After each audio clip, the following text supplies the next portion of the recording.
Madame, monsieur, nous sommes trois, mais des bons, hein. D'abord, votre serviteur, Eddie Marajo. Bonsoir à tout le monde.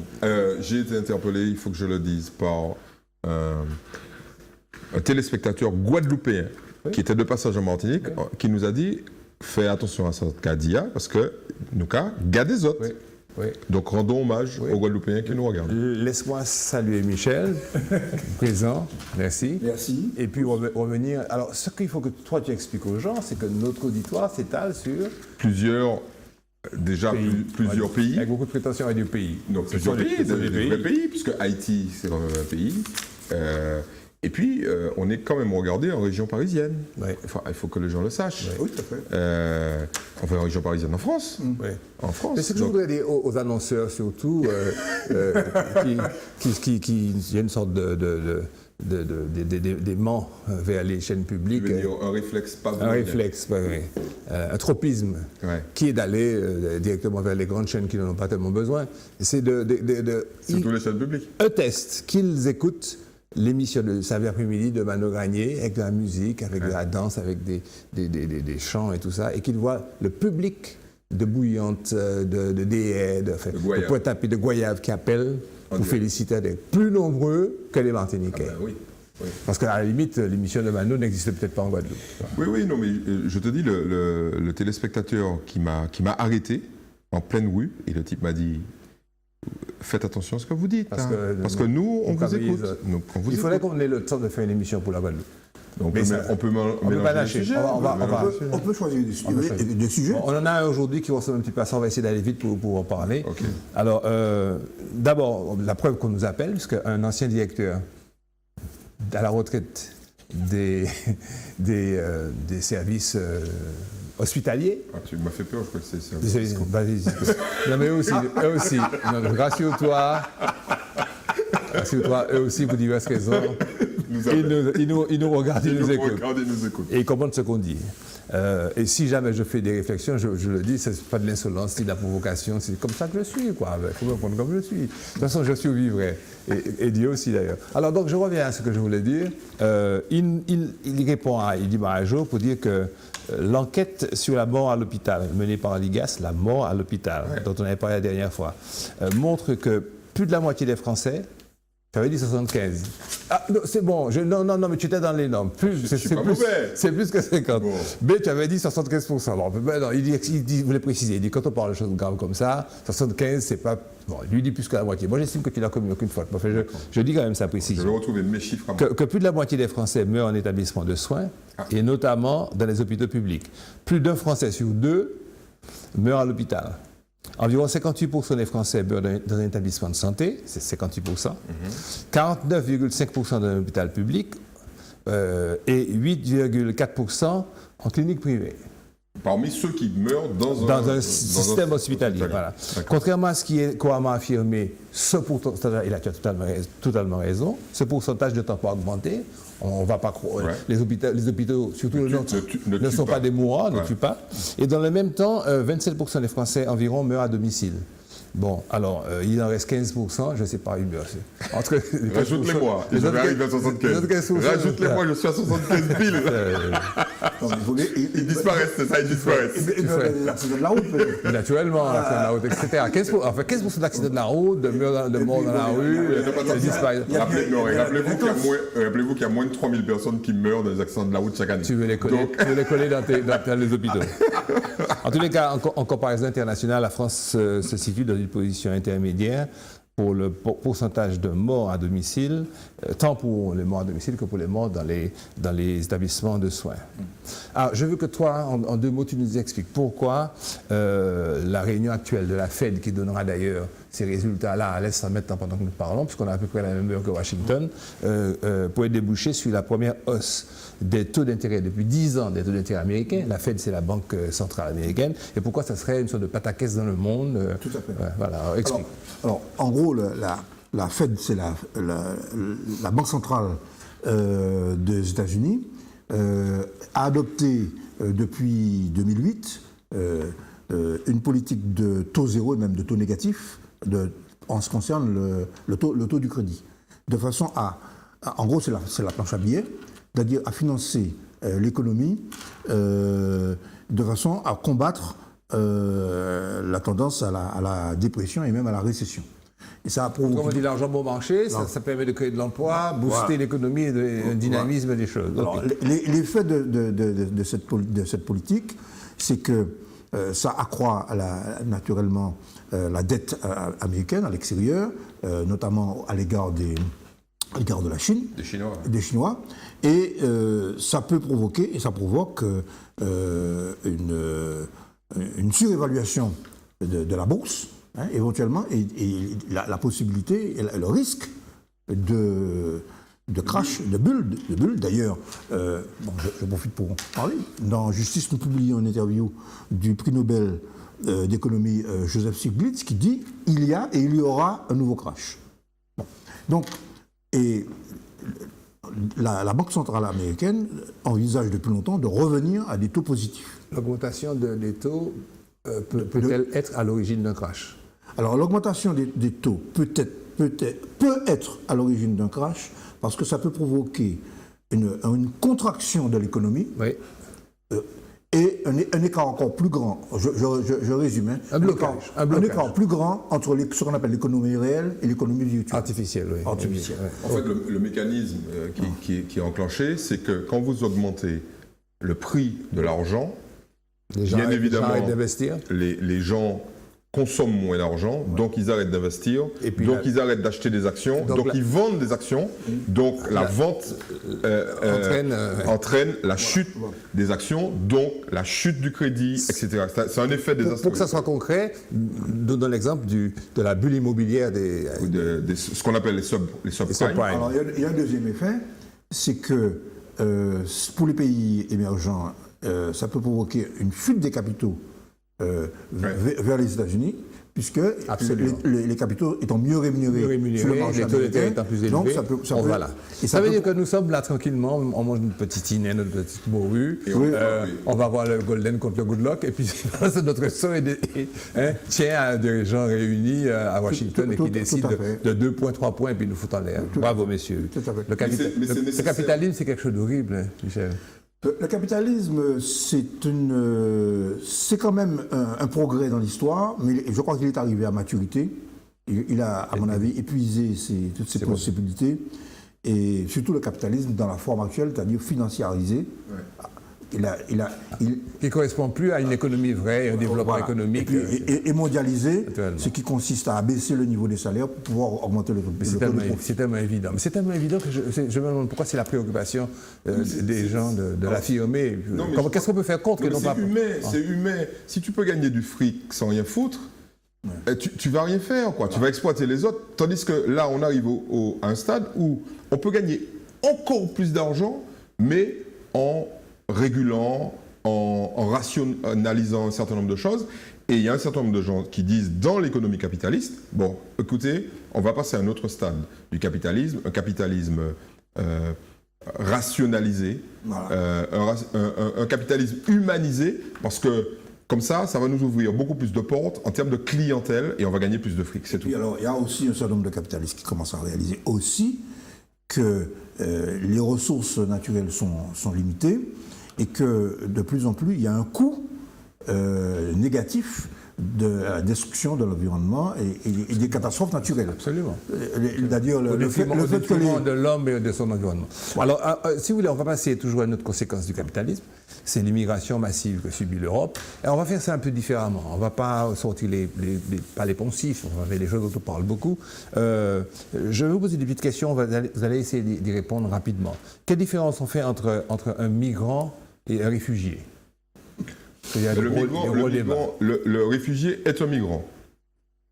Ceux qui quittent leur pays pour aller vers un pays sont des migrants. Mais le migrant n'est pas nécessairement un réfugié. Voilà, le migrant n'est pas forcément un réfugié. Il y a plusieurs types de migrants. Le réfugié, c'est celui qui fuit soit la guerre, soit les catastrophes naturelles, soit un gouvernement répressif qui veut l'éliminer parce que... Ou une situation économique. En fait, non, la situation économique, non, ça c'est autre chose. On ne va pas parler de réfugiés économiques. On va parler des migrations. D'un réfugié, il y a refuge. Il y a refuge. Voilà, donc refuge égale fuite. Ouais. Voilà, c'est tout. Oui, mais quand tu meurs de faim. Quand tu meurs de faim, non, tu es un migrant économique. Migrant économique. C'est pour ça d'ailleurs que certains veulent distinguer, mettre des hotspots à l'extérieur de l'Europe, à l'égard de la migration économique. Pour pouvoir distinguer les réfugiés des migrants économiques. Ouais. Et refuser les migrants économiques. Sur le plan de l'humanisme, c'est acceptable ça?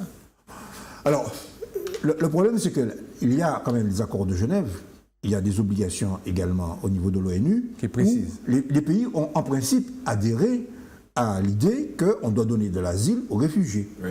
Okay? L'Europe, les pays européens ont adhéré à ces accords de Genève, qui ne respectent pas.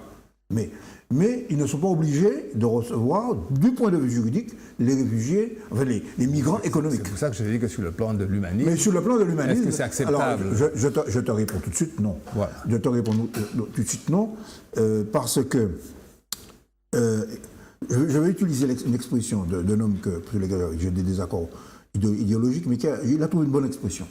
Il a dit un peu ce qu'a dit l'autre fois Eddy, c'est Jacques Attali. Il a dit il faut que nous fassions un altruisme intéressé. Oui. Un altruisme, c'est-à-dire qu'il faut aider les autres. Alors il va plus loin.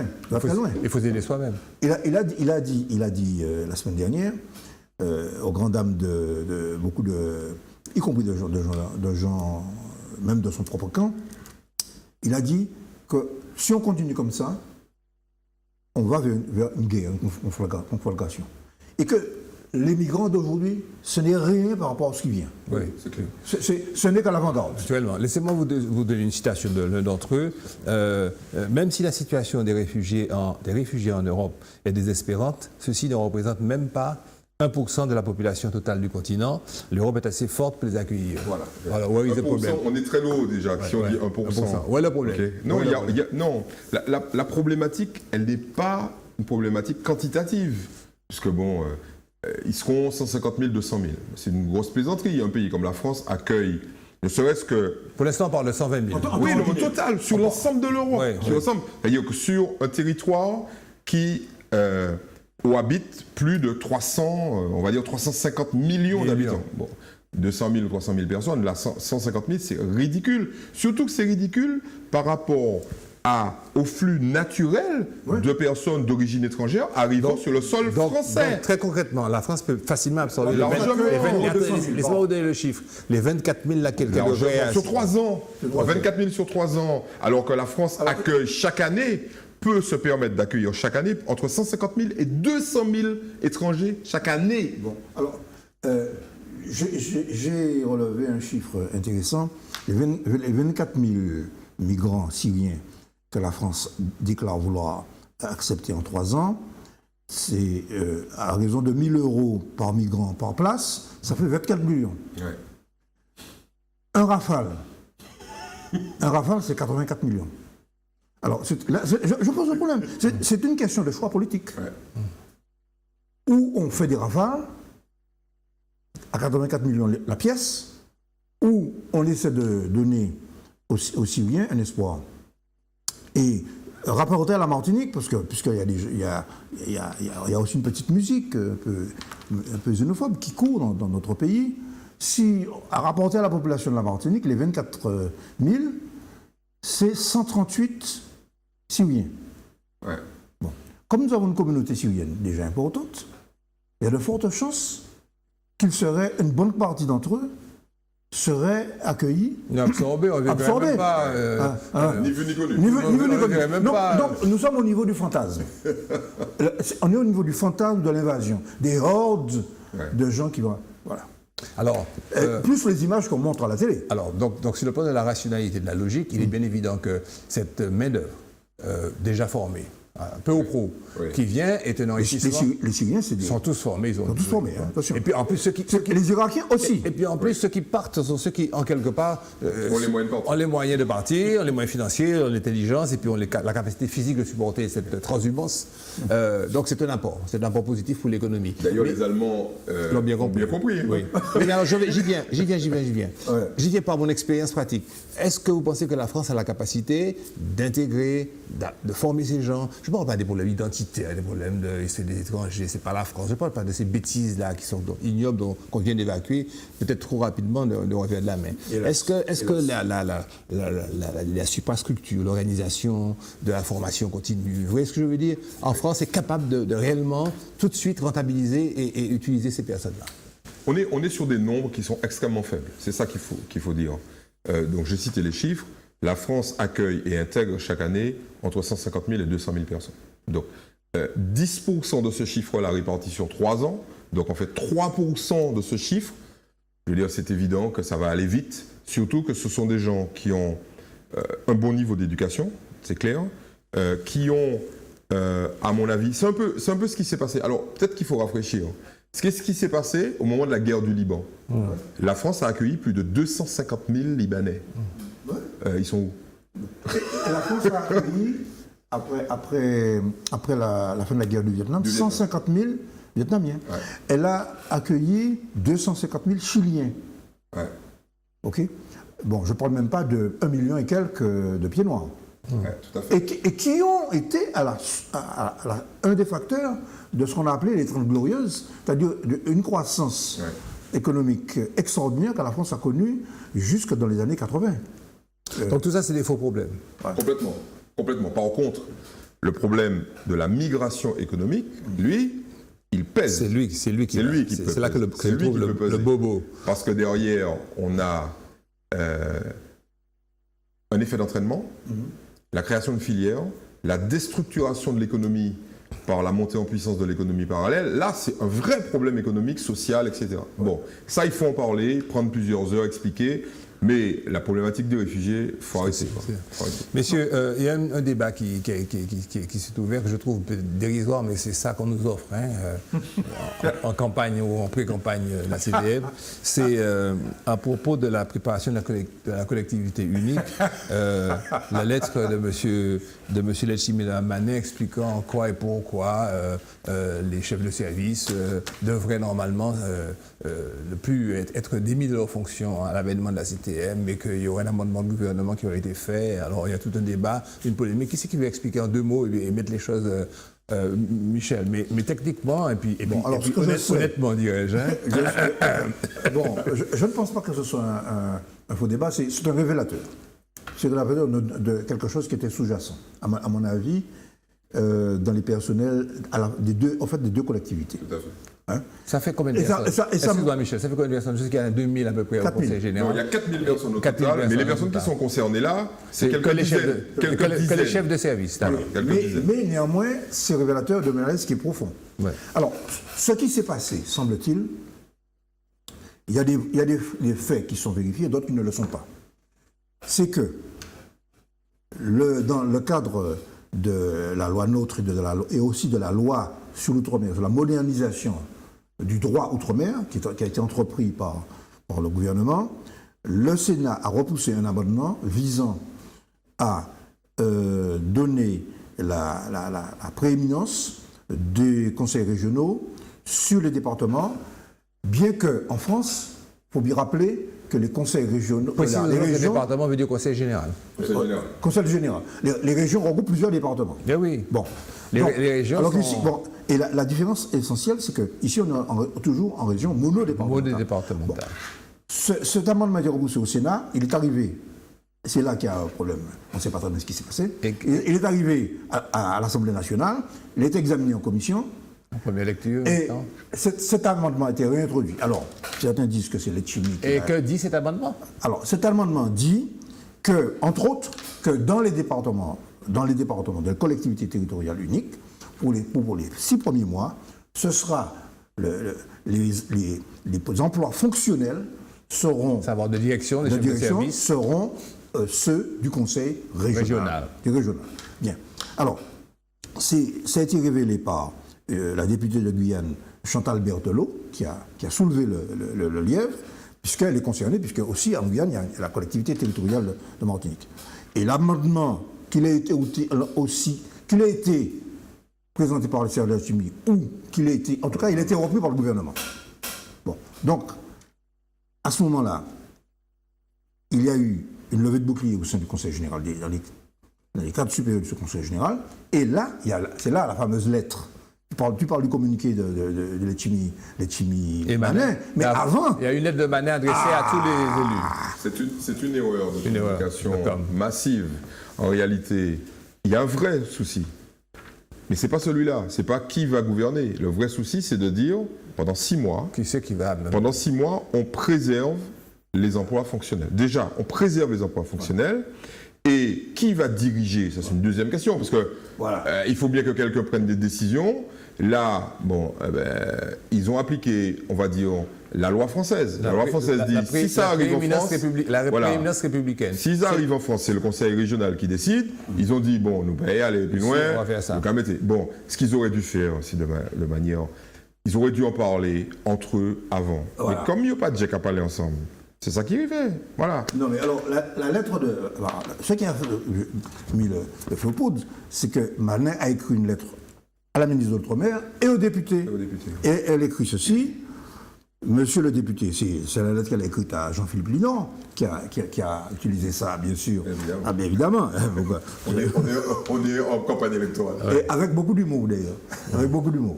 Il a dit... La lettre, sinon. La lettre mais non, mais la lettre... Alors, je vous prie de bien vouloir trouver ici, j'ai un exemple de mon courrier à Madame la ministre de l'Outre-mer, relatif à l'amendement introduit dans le cadre de la discussion du projet de loi de modernisation de l'Outre-mer, visant au maintien en poste pendant 6 mois après l'élection des membres de la collectivité territoriale de Martinique, instituée par la loi 21, des titulaires des emplois fonctionnels des actuelles collectivités régionales et départementales de Martinique et de Guyane.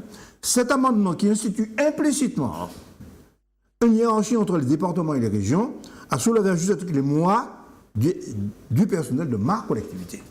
De ma collectivité. J'espère pouvoir compter sur votre soutien dans cette démarche. Autrement dit, elle s'adresse aux députés, elle dit qu'il faudra arrêter ça. Bon. Mais elle s'adresse, il faut quand même le préciser, elle s'adresse aux députés. Aux 4 députés et aux 2 sénateurs. Donc, autrement dit, elle fait une tempête dans un dé à coudre. Ah, ça, oui, mais en fait, je ne dirais pas ça. En fait, ça fait beaucoup de tempêtes dans un dé à coudre. Ça traduit quand même. Et ça, nous, journalistes, on a le droit de le dire, il faut le dire. Une très mauvaise gestion de... Globalement, la préparation, c'est une très mauvaise gestion parce que ces trucs-là sont sus, ils sont sus. Et ça, c'est le premier, mais il y en aura d'autres. Hein. Parce qu'il y a toute une série de décrets, il y a toute une série de décrets qui vont sortir pour organiser. Prenons un exemple. C'est pas encore sorti, mais comme on est là, on va vous donner 2 petits scoops, au moins un scoop. Allez, pas trop de scoops en même temps. La rémunération des conseillers exécutifs, du président du conseil exécutif et du président de l'Assemblée. Aujourd'hui, si on applique ça tel quel, les mecs ils vont toucher entre 2 800 et 3 000 euros. Est-ce que vous pensez sérieusement qu'un type va abandonner son métier pour s'occuper de la Martinique pour 3 000 euros? Certainement pas. Donc, qui va prendre l'initiative de changer la loi d'ici à ce qu'ils vont se surveiller? Ils vont se surveiller, c'est central ça. Mais personne ne l'évoque. Personne ne l'évoque, Eddie, je vais être volontairement polémiste. Ça leur permet d'éviter de parler de véritables problèmes. Voilà. Bon, allons parler. Oui, c'est d'accord aussi, mais bon, c'est quand même... Michel a raison, c'est le reflet. Il y a une émotion profonde dans les personnels, et la commission ad hoc aurait dû trancher ce sujet. Oui, il y a eu 4 ans pour préparer ce truc-là. Ça veut dire que dans les 4 ans, ils ont enfilé les PA. Bon, Michel, écoute-moi. Michel, écoute-moi. Ils vont pas aimer ça. Oui, mais c'est tout. Des gens qui gagnent bien leur vie. L'essentiel a été fait quand même. Sois pas... Oui, attends, on va voir. L'essentiel a été fait. Mais quand je vois que ça n'a pas été réglé... Non, mais attends, Michel participe régulièrement à des réunions. Quand même, l'essentiel a été fait. C'est-à-dire, en clair, grosso modo, ce qu'on a dit qu'on allait contribuer à l'explication, très clairement... Au janvier 2016, quoi qu'il arrive, quelle que soit la personne qui gagne, il ne faut pas s'inquiéter. Les fonctionnaires, parce que c'est eux-mêmes qui gèrent, les fonctionnaires vont être payés. Voilà. OK? Et la majorité, la très grande majorité des prestations vont être servies. Parce que les types ne veulent pas que les gens débarquent sur eux en leur disant « Eh frère, l'argent moyen n'est pas arrivé. » Donc, c'est ça l'essentiel. C'est ça l'essentiel. C'est tellement évident. Le Conseil général existe ici depuis quoi? Depuis le 17e. Plus de siècle. Il y a un savoir-faire. Tu permets que j'ajoute quand même, justement, sur ce point que je réagis. Je suis un peu sensible à la réaction des gens du Conseil général parce que c'est une vieille institution et où il y a un savoir-faire. Oui. Il y a un savoir-faire ancien, que les fonctionnaires régionaux me pardonnent, mais c'est l'ancien fonctionnaire. Michel, ils vont s'y mettre qui sont aussi. plus professionnels. Nous sommes d'accord, Michel. Non, ils sont ensemble, donc. Oui, de toute façon, ça va passer. Mais surtout pour les rassurer, parce qu'il y en a qui nous écoutent, il faut dire les choses suivantes. 70% des domaines du Conseil général ne sont pas couverts par le domaine du Conseil régional. Donc, un type qui est au Conseil régional ne va pas pouvoir commander un service auquel il ne connaît strictement rien. Qui a une activité... Dans le domaine social. Mais bien sûr. Plus léger, plus fluide.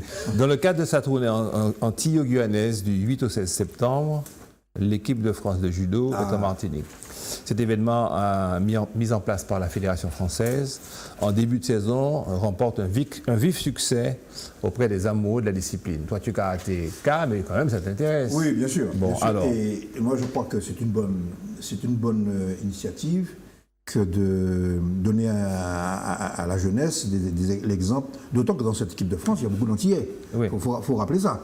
C'est que le judo, et d'une manière, les arts martiaux, ce sont des disciplines où nos compatriotes se distinguent. Et dans cette équipe, il y a 6 champions de l'équipe de France de judo. Tout à fait. Alors, j'ai Vris Eman, triple championne du monde et médaillée olympique. Pas n'importe qui. Vincent Lamar, vainqueur du Grand Prix de King Dao. Explique. Oui, c'est une discipline associée, oui. OK. Double champion de France, première division. Clarisse Agbegenenou. Championne du monde, hein. Tu devrais savoir. Double championne d'Europe, médaillée de bronze mondial et championne de France première division. Amandine Bouchard, c'est une Martiniquaise. Oui. Elle est d'origine samaritaine, je ne savais pas ça. Et médaillée de bronze mondial et vice-championne d'Europe. Lucie Decos, qui est la star. Elle est connue. Marraine de cette tournée, championne olympique et triple championne du monde. Chapeau, hein. Je pense que des gamins, il y avait une centaine de gamins, j'ai vu ça à la télévision. C'est une très bonne initiative de... Attends, disons quand même Fanny Estelle et puis Teddy Riner. Voilà. Ouais. Donc les méga-stars. Ouais. Les méga-stars. Alors continue. Non, c'est une très bonne initiative parce que on a beau dire que c'est il n'y a pas mieux que l'exemple pour donner envie. Ben oui, c'est évident. Pour donner envie. Ouais. Et on en a bien besoin. On en a bien besoin. Je pense que les dirigeants français du sport et plus largement les dirigeants politiques ont parfaitement compris que sur ces territoires-là, il y a une niche. Il y a quelque chose. Il y a du talent là. Il y a faire ça monter. Il y a un gisement. Ah oui, c'est clair. Vous ne trouvez pas que ces dirigeants-là sont beaucoup plus concrets, beaucoup plus sérieux que beaucoup de nos responsables? Vous ne trouvez pas ça, hein? Et puis même ceux qui ambitionnent à participer... non, c'est pas vrai, je suis méchant. Parce que l'un de ceux qui ambitionnent, je sais, il est tous les samedis, tous les vendredis, je pointe du doigt. Regardez-le. Il bosse. Il faut bien parler du président de la Ligue de judo, qui est notre ami Le Cucor, qui est mon associé au dojo de Batelière, et qui se bat aussi sur un autre terrain, qui est la promotion du damier et de l'art martial. Tu nous as expliqué ça, et ça fonctionne. Et ça fonctionne. Bon, c'est-à-dire que c'est un ami, bien sûr, un élève de Francisco. Ouais. C'est l'occasion de donner un coup de chapeau à Francisco. Terrible. Il y a du talent dans ce pays. Ah oui. Alors, dans ces pays. Ouais. Bon, laissons notre beau pays, faisons un petit tour là-bas. Pour un truc qui est très marrant, on n'en a pas parlé, j'avais pourtant la dernière fois fait le sujet sur Smart et puis le vote pour la réduction des salaires. Bon, parce que quand j'ai bien regardé ça, je me suis dit, bon, c'est une entreprise, ça reste conjoncturel, ça reste peut-être même... et on en vient maintenant à un débat beaucoup plus large, c'est le fait, et dans la fiche que vous envoyez, j'ai exposé cet aspect, qu'en fait, tout accord sur ces questions d'horaire de travail et de salaire passe indirectement par les syndicats, par l'accord des délégués syndicaux, qui ne sont pas élus. Alors voilà une décision, c'est ça la problématique, voilà une décision qui a été votée démocratiquement par le personnel de l'entreprise et contre laquelle vont s'opposer les syndicats. Donc, on parle de la réforme du Code du travail, il y a du pain sur la planche pour ce petit problème particulier. On a instauré une démocratie. C'est un vieux problème. L'opposition, les patrons préfèrent avoir des syndicats maison qu'une centrale syndicale. Pourquoi? Parce que la centrale syndicale, elle a une mémoire ouvrière, elle a des structures, elle a une vision globale de la classe. Elle pense la classe. Je suis d'accord avec toi. Même quand Michel, faisons le dialogue. Même quand elle représente 2% du personnel. Oui, c'est pas grave. C'est difficile. La CGT, c'est pas démocratique, c'est difficile. Non, parce que dans certaines entreprises, on fait la chasse aux syndicalistes CGT. Bon, qui est quand même la syndicale majoritaire. Oui, donc, mais Michel accepte le fait que dans un certain nombre d'entreprises, il y a eu plusieurs enquêtes, en particulier sur Canal, où c'est le contraire. C'est la CGT qui gère le truc dans l'entreprise et qui chasse les syndicats qui pourraient remettre en cause le truc classique. On a vu, et j'ai vu, je ne sais pas si tu as vu ce reportage, ils sont bons les mecs de Canal, et ils interrogent le patron de la CGT qui reconnaît que, par exemple, dans la branche du nettoyage et de la propreté, oui. Il y a, tu l'as vu ce reportage, il y a une mafia, quoi. Je veux dire que la CGT gère, et il s'étonne, par exemple, que les grandes entreprises de nettoyage fassent des dons à la branche nettoyage de la CGT pour que, ça se bouscule pas trop dans l'entreprise. Oui, mais ça, donc, je pense que... Il ne faut pas que l'arme cache la forêt. Non, mais ça veut dire que... Non, mais il n'y a pas d'image d'Épinal dans ce domaine. Voilà. Non. Mais fondamentalement, quand même, l'idée... L'idée, c'est qu'il faut améliorer la syndicalisation. Mais voilà. Il faut améliorer. Voilà, c'est la synthèse. Au final, tu as vu le truc, il dit, écoutez, moi, si ce type de pratique existe, il faut l'éliminer, il faut améliorer, il faut rendre la transparence. Et les délégués soient élus. Et c'est démocrate, l'élection, c'est la chose la plus démocratique qui soit. Là, il y a un quantum, il faut que un pourcentage. On sait comment l'homme fonctionne. Ok. Malheureusement pour nous.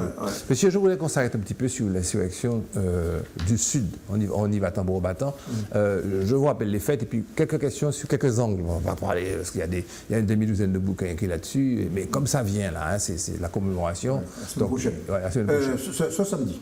Alors en février 1870, dans le sud de la Martinique, Léopold Lubin, agriculteur, est fouetté par Augier de Maintenon, qui est l'aide du commissaire de la marine aux marins, qui est un métro, qui est Père Béquet.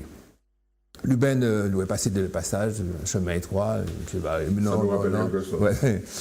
c'est toujours ça, la c'est pas une Vespa, un truc comme ça. 59. Ouais. C'est pour ça qu'il faut faire très attention à certains événements, même actuellement. Ouais. Donc le fouetteur sur plainte de Lubin est acquitté. Bon, il est acquitté parce que il est acquitté, point barre. En tout cas, ça choque d'ores et déjà d'abord Lubin lui-même, qui décide de se venger en rond de coups son fouetteur, son agresseur. Il est condamné à 5 ans, il est arrêté, il est condamné à 5 ans de bagne. Par un jury comptant dans ses rangs un certain Codé. Alors c'est là que ça vient. Codé, c'est un monarchiste, un genre de hableur, de vantard, et qui partout se répand dans le Sud sur son intervention active auprès du jury pour avoir fait condamner ce cher Lubin. La population s'organise pour obtenir la libération de Lubin. Une souscription est lancée, déjà à l'époque, pour payer les frais de procédure. Un cercle de jeunes est formé autour d'Auguste Villard. Et là, je vais dans le futur, je fais un flash forward en avant. Villard qui a été déporté en Nouvelle-Calédonie. Bon, je reviens. Mulâtre, c'est l'un des seuls mulâtres dans cette affaire, je vais vous expliquer après pourquoi. Et instituteur arrivé à pilote. La population vit mal ce sentiment d'injustice. les provocations de Codé, je l'ai déjà dit. Et dans ce contexte, on parle, à cette époque-là, c'est dans l'ère d'une défaite de l'Empire. C'est-à-dire l'Empire va tomber. Et le 22 septembre 1871, alors que le maire de Rivière-Pilote a réuni la population pour proclamer solennellement la République, boum, ben, la KPT, émeute d'abord, et puis ensuite insurrection. C'est-à-dire que c'est parti, on sort les coupes-coupes, on commence à incendier les habitations. Et ça se propage. Et c'est l'insurrection du sud de la Martinique, mais qui s'est quand même limitée, il faut le dire, à la partie méridionale, c'est-à-dire qui est restée dans le sud. La répression fut féroce, elle a duré 5 jours, mais elle fut féroce. Des dizaines de travailleurs abattus, des insurgés encerclés et pourchassés, plus de 500 arrestations jusqu'au procès qui s'est déroulé en 1971. Les principaux leaders, comme je vous l'ai dit, fusillés à Desclieux, les autres condamnés aux travaux forcés, à la déportation, au bagne, en Guyane et en Nouvelle-Calédonie. C'était de la barbarie. Dont Auguste Villard, comme je vous l'ai dit, qui a rencontré sur le bateau d'autres révolutionnaires à la croisée des chemins, Louise Michel et Henri Rochefort. Ces événements ont été considérés comme... Alors voilà, on y vient. Alors, ces événements sont considérés, on le verra dans les commémorations comme un événement anticolonialiste qui, jusqu'à maintenant, est dans les mémoires, comme remettant en cause la question de l'impérialisme français et offre des leçons pour appréhender le présent. C'est une épopée qui s'intègre dans la pensée nationaliste, etc.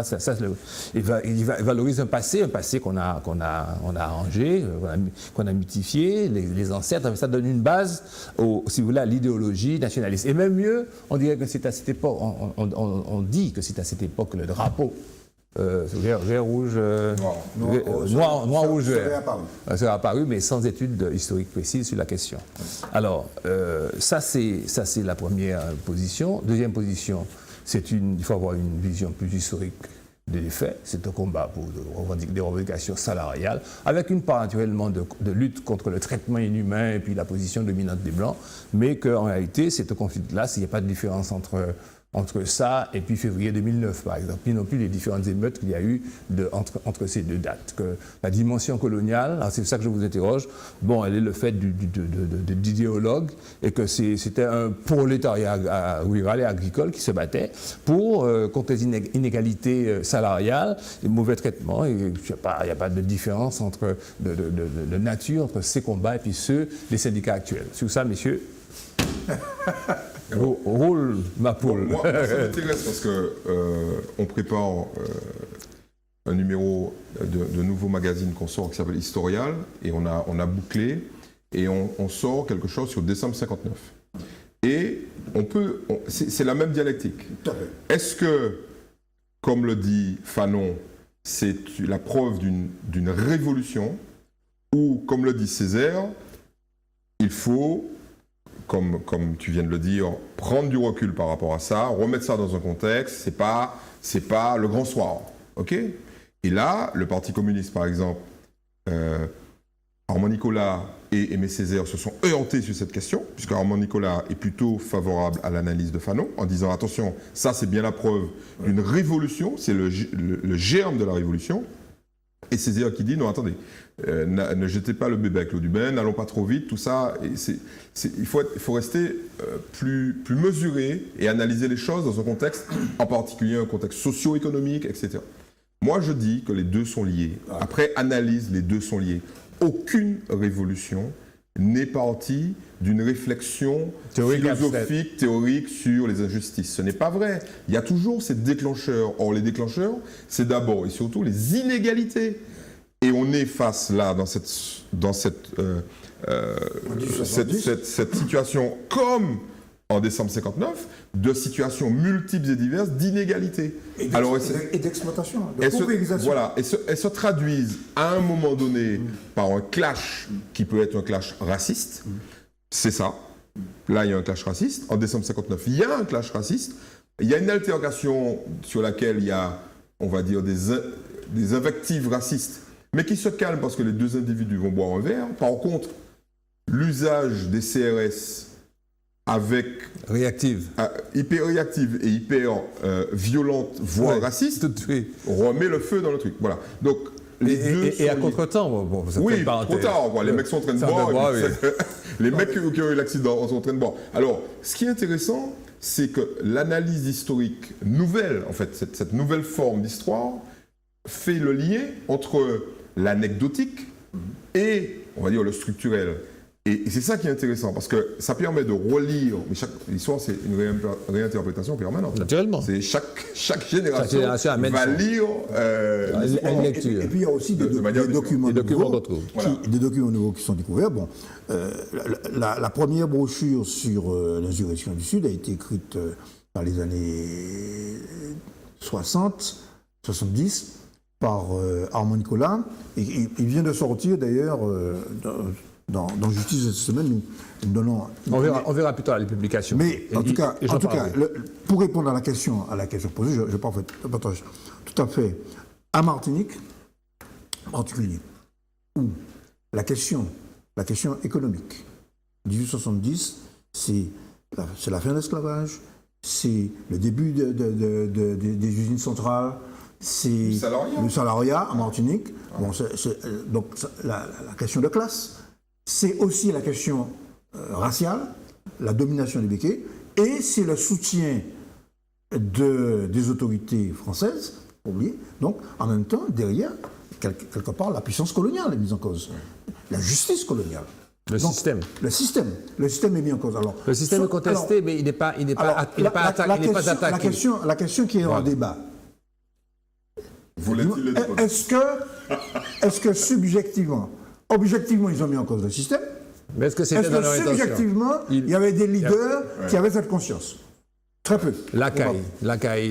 Voilà. Donc, il y a quelques leaders qui ont une conscience. Okay? Mais en décembre 59, il y en a quand même un peu plus. Oui. Tu as des types qui disaient vive Fidel Castro. Oui. Laissez-moi faire. Laissez-moi faire une citation. Naturellement. Laissez-moi faire une citation. Et puis aussi son bon ami, l'autre Édouard. Brachy. Michel. Non, mais les jeunes qui nous écoutent, vous parlez de fantômes. Non. Messieurs, attendez. Le feu couvert, en effet, depuis longtemps, pour confirmer ce que tu viens de dire, sous la cendre des promesses anéanties en 1848. Voilà. L'abolition de l'esclavage. Transformés en travailleurs forcés, tu l'as dit. Attachés à un patron, les paysans noirs sont ainsi passés du statut d'esclave à celui de quasi-serfs. Ils étaient accablés par l'impôt personnel, frappant les anciens esclaves. Tout à fait. Et soumis à la concurrence d'une main-d'œuvre étrangère, parce que on comprend maintenant ces problèmes avec les Indiens et avec les Chinois. Les Congos. Les Anglais. Oui. Les Anglais, mais les Congos. Oui, les Congos, absolument. Qui permettaient aux employeurs de maintenir la pression sur leur salaire. Donc, voici on retrouve les mêmes mécanismes, mais tu peux je t'interromps. Dans la générosité allemande, il y a aussi le patronat allemand qui est partisan à fond de l'accueil d'immigrés. Oui, mais vous devez faire pratique.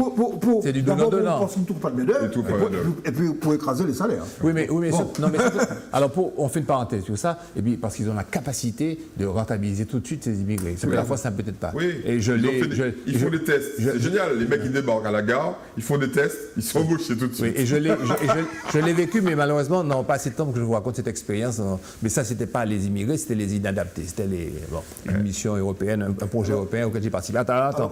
Alors, dernier élément. Ils n'avaient enfin même pas la perspective d'offrir une vie meilleure pour leurs enfants. Les écoles créées, je ne savais pas ça, hein, après 1848, ayant été depuis fermées ou rendues payantes. Voilà. À cela, comme tu l'as dit, s'ajoutaient des humiliations répétées d'une élite blanche, un but de préjugés raciaux. Je reviens au présent. C'est le Conseil général, à partir des années 70, qui a créé l'instruction publique et obligatoire avant la France. Donc, nous avons là une vieille institution. Absolument. Oui, à respecter. Alors, il y a un élément qui est je faisais la comparaison sur le contenu historique entre 59 et 70, mais il y a même une comparaison évidente sur ce qu'on a appelé les promesses non tenues. 48, promesses d'émancipation, 70, toujours rien. 46, égalité, départementalisation, 60, toujours rien. Sécurité sociale, pas qu'à marcher. L'administration générale ne marche pas. Les écoles, les retraites, en fait, tout. Les fonctionnaires sont... Il n'y a pas de fonctionnaires. Et les fonctionnaires ont dû se battre contre la discrimination. Parce que les autres touchaient 65% de vie chère et eux 25%. Et tu sais, ce qui est intéressant, c'est que malheureusement, on dit l'histoire ne se répète pas. C'est vrai, mais elle bégaye. Et on est là dans la répétition, même allusive, à des structures, à des modes de fonctionnement dont un certain nombre d'hommes politiques devraient tirer la leçon. Aujourd'hui, par exemple, cette inégalité qui s'accroît entre les masses, entre guillemets... Le vrai parti politique, je ferme la parenthèse, continue. Non mais attends. Continue. Non, le parti politique et la syndicat, c'est la mémoire de la classe. OK? Bon, précisément, ce qui garde cette mémoire, précisément, il faut que la classe ait ce souvenir et qu'on ne recommence pas à chaque fois les mêmes erreurs. Je suis d'accord. La problématique pour moi, elle est la suivante. C'est qu'un certain nombre d'hommes politiques pensent que le naturel prévaut sur le culturel. Or, c'est faux. Or, c'est faux. C'est la mémoire de l'homme, c'est les archives, c'est la transmission de l'histoire qui empêche le naturel de revenir. C'est la culture, c'est l'enseignement, c'est l'éducation, c'est la connaissance. Alors, messieurs, en parlant de ça, c'est pourquoi il y a ce discours dominant, les partis politiques ne servent à rien, les citoyens tous des citoyens. Mais non, c'est de l'imbécilité. Moi, j'ai dit que c'est la mode. Il n'y a pas de démocratie sans parti politique, à condition que les partis politiques assument leurs fonctions, mais ça c'est un autre débat dont on parlera un autre jour. Alors, en tous les cas, sur le plan scientifique, si vous voulez avoir accès à des documents scientifiques, on a parlé de l'idéologique, on a parlé du social, maintenant le scientifique. Je vous renvoie deux documents qui sont en ligne, à la bibliothèque numérique française, ça s'appelle Gallica, qui renseigne d'abord sur le point de vue des autorités. C'est intéressant de savoir comment ils voyaient ça à l'époque. C'est fondamental. Et puis il permet de relativiser et puis de rapprocher ça. Les rapports des gouverneurs au présent. Sont extraordinaires. Alors voilà, alors j'ai lu en entier les minutes du Conseil de guerre de l'insurrection du Sud, puisque c'est la partie juridique et autres. C'est passionnant, et c'est là que j'ai vu des choses ignominieuses et extrêmes, notamment de la part de mes confrères avocats de l'époque. C'était incroyable. Non, mais moi, j'arrive pas à comprendre comment des types qui font des choses horribles peuvent l'écrire et le confier à la postérité. Mais ça correspond à l'ère du temps. Non, mais ça continue. Parce que moi, j'ai lu des rapports sur les années 70. Je veux dire, là, on est en 1870. Donc, en 1974, donc, je lis des rapports sur les événements martiniquais, et le type écrit ce qu'il fait, quoi. Il ne triche pas, il dit... Mais ça correspond à l'ère du temps. Le directeur des renseignements généraux, le cabinet du préfet, a une mentalité colonialiste. Il faut appeler les choses par rapport à l'autre. Non, mais attends, ça veut dire qu'ils sont vraiment cons, quoi. C'est-à-dire que le type, il écrit un document, et quand tu prends ce document, tu dis, mais... Parce que tu vois ça avec ta perspective actuelle. Alors, non, mais attends, un siècle plus tard. Oui, mais laissez-moi vous citer le deuxième. Non. Ils sont toujours aussi stupides, quoi. Enfin, a priori. Oui, mais ça, attends, non mais... C'est juste pour... On peut s'en émouvoir. Non, mais c'est juste pour une réflexion globale. Heureusement que les classes dominantes font des conneries. Je peux citer le deuxième document pour les... J'espère que quelques étudiants pas seulement des pré-retraités comme nous, qui auront cette émission. Alors, l'autre document, c'est l'insurrection de la Martinique vue par l'ancien gouverneur, laissez-moi le citer tranquillement, de la Martinique, Manche de Loane. J'ai lu des extraits, pas autant que le premier document que j'ai lu à fond, mais là également, c'est pas piqué des verres. Manche écrit M-E-N-C-H-E, de plus loin Loane avec un S-L-E-I-S-N-E. Avec la lecture de ces documents, on a une vista complète du point de vue des dominants, comme tu disais. Voilà. Et puis, les bouquins maintenant, parce qu'il faut qu'on sache qu'Adélaïde Merland a écrit Les origines du mouvement ouvrier, Armand Nicolas a écrit L'insurrection du Sud à la Martinique. Avec une réédition en créole ce jour-ci. Superbe. Comme les Superbe. Ouais. Corbin Henry, Le Sud rebelle. Jonas Josien, avec un éditorial d'Armand Nicolas, Dignité et réhabilitation des insurgés. C'est bien ça, dignité et réhabilitation des insurgés. Parce qu'effectivement, c'était des voyous, notamment dans la bouche de certains confrères qui refusaient d'être commis d'office. Je précise mon idée. Pour ces gens qui semaient la violence et le vol, les rapines. Alors, dignité et réhabilitation des insurgés de l'insurrection du Sud, de 1870. Jose, 1870, l'insurrection du Sud à la Martinique, et puis Pago Gilbert, le monument Pago, l'histoire tragique de Marie-Philomène Robtus, dite Lumina Sophie, dite Surprise, 1848, Femme Flamme, qu'il appelle, de l'insurrection du Sud, et puis aussi son bouquin sur l'insurrection elle-même de Martinique, aux éditions Sileps. Le Parti progressiste, je m'excuserai, je cite, qui a fait une petite plaquette, l'insurrection du Sud, le courage de nos ancêtres, c'est sorti en 1970. Voilà. Alors, il y a l'aspect, si vous voulez, on en a parlé déjà, on ne va pas faire une tartine là-dessus, l'aspect sociologique, c'est vraiment, a été attisé, puis réactivé, la haine du blanc. Voilà. Ils ont été tellement maladroits, ils ont tellement été répressifs, ils ont tellement été... aussi ils ont répondu, que très justement, aux incendies, aux rapines, la loi du talion. Voilà, sans subtilité, le bagne, etc. OK, donc, si vous voulez maintenant, on va dire deux petits mots sur l'illettrisme. On est vraiment dans la culture où il faut savoir, on est dans le fil, parce qu'il y a eu assez comme presque chaque année, un ramdam là-dessus, illettrisme et analphabétisme. Nos chiffres sont bons quand même. Les types, j'ai l'impression qu'ils écoutent les émissions, ils prennent des notes. 14%. Et puis, nous, on dit tout le temps 15% de la population, et là, c'est à 14%. Oui, absolument. Ouais. Mais attention, dans certaines parties de la Martinique, on est largement au-dessus. Eh oui. Alors, certaines couches de la population. L'illettrisme, c'est défini comme la situation des personnes qui ont été scolarisées au moins 5 ans et puis qui, en fin de course, n'ont aucune maîtrise de la lecture, de l'écriture, du calcul. Ils sont revenus presque à la case zéro. La question est de les faire renouer avec ce qu'ils ont appris, quoi. Donc c'est un gros boulot parce qu'ils ont parfois le sentiment de connaître. Et ils ne savent pas. L'analphabétisme se définit comme la situation des personnes qui n'ont jamais été au contact de la scolarisation. Ouais, voilà. Donc il faut les intégrer en quelque part, donc il faut étudier. Et il faut bien distinguer ces deux choses-là pour mieux faire le boulot. Hein. Et puis il y a le fait que les personnes qui sont victimes de l'illettrisme, étant dans un environnement qui demande de plus en plus l'écrit, etc., se cachent et simule. Oui.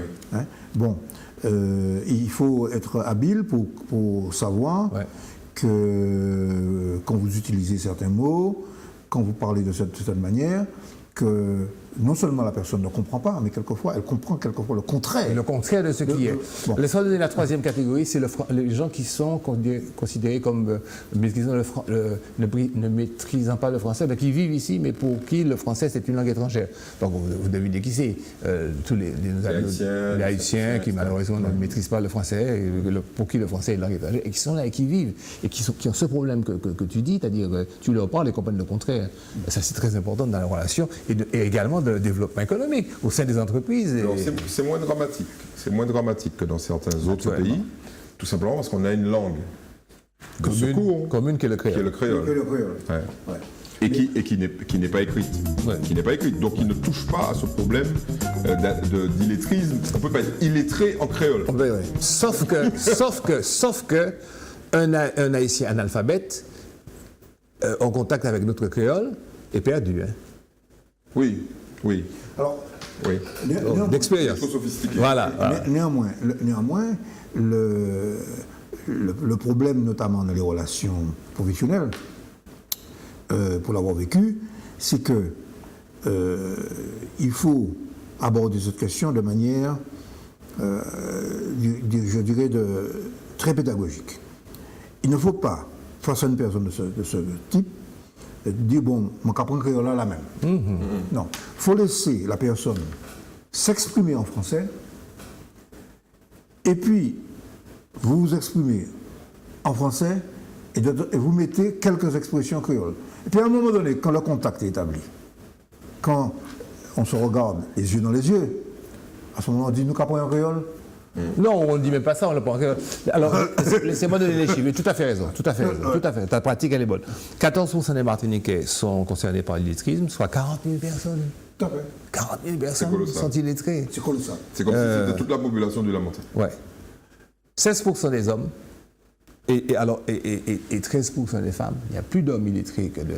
C'est normal, les femmes ont des résultats à l'école qui sont bien meilleurs que ceux des 38% des personnes en situation d'illettrisme, 38% sont sans emploi. Ouais. Voilà. 16,3% des jeunes sont repérés comme étant en grande difficulté face aux compétences de base, ce qui fait quand même près de 1000, quoi. C'est 800 et quelques jeunes qui sont complètement perdus, donc incapables même d'aller à la formation professionnelle. Et sur cette... Avec le service militaire, ils avaient une chance de s'en tirer. Ah oui, c'est mal.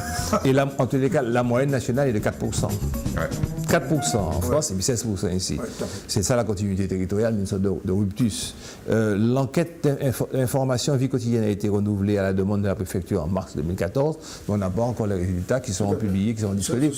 Et on va en parler ici, vous m'avez compris. Voilà. Absolument. C'est absolument fondamental pour comprendre notre société. Et puis surtout, il faut s'interroger, parce que ce que nous disons là, j'ai participé à une réunion à la préfecture il y a peut-être une quinzaine d'années, on a dit exactement la même chose. C'était sur le plan régional Et de prévention et de lutte. on constate qu'en 15 ans, Ça n'a pas dit Ça n'a pas bougé. Eh bien, c'est ça que je voulais vous dire. J'ai une liste, c'est trop longue parce que l'émission se termine, d'une dizaine d'organismes, d'interventions, de plans, et puis aussi des chiffres colossaux qui ont été investis. Et on a un échec total. Total. Alors, la conséquence pour une économie... Ça pose la question de l'éducation nationale. C'est évident, mais c'est évident. La conséquence pour l'économie, c'est d'abord la conséquence sur la création de richesse, tout simplement. Tout simplement. Et d'emploi. Et d'emploi. Donc d'emploi. Ouais, Voilà. C'est un des facteurs de sous-développement. Quand je dis aux publicitaires, c'est pas la peine de trop mettre de panneaux écrits dans le Nord-Atlantique. Parce que. Et puis, mettez des choses simples. C'est pas la peine de mettre des trucs. T'as de paroles, t'as de jeux de mots, t'as de... 35% des gens qui passent devant qui ne vont pas lire votre panneau. Donc laisse tomber, passe à autre chose. Non, mais les publicitaires et les annonceurs, c'est une race assez particulière. Ils vivent dans une bulle, ils vivent dans un quartier de Fort-de-France ensemble et puis ils se regardent dans le miroir. Merci pour eux. Madame... oui, absolument. C'est ça la liberté, tu vois, la vraie liberté. Et qu'en Antilla aussi, nous sommes libres des forces obscurantistes de l'argent. Véritable liberté. Madame, parce qu'ici, on n'a même pas d'annonce légale. Donc, déjà, Antilla, vous pouvez mettre peut-être... je pourrais moucheter un petit peu mon biscuit. Nous avons été de ceux qui avons poussé Antilla et d'annonce légale comme nous. Il paraît que vous avez eu un jugement largement favorable, oui. Mais autant le dire, puisqu'on en a parlé ici. Oui. Bravo Antilla, vous êêtre sorti. Oui, une relax. Monsieur Van Takapen avait poursuivi M. Azero et Mike Irask pour avoir diffamé en rapportant simplement des propos évidents qui avaient été tenus par Van Takapen à l'occasion de réunions. C'est excellent parce que ça va faire jurisprudence. C'est pas parce qu'un journaliste reprend des propos qu'il doit être poursuivi. Oui, absolument, c'est évident. Mais je crois que, enfin, un aspect anecdotique, pour que tu saches ça, Michel, la plupart des procédures qui ont été menées en diffamation contre Antilla ont été menées par des leaders de la gauche martiniquaise. Madame, mademoiselle, bonsoir et à très bientôt. C'est ça la liberté. Ce que tu appelles la gauche.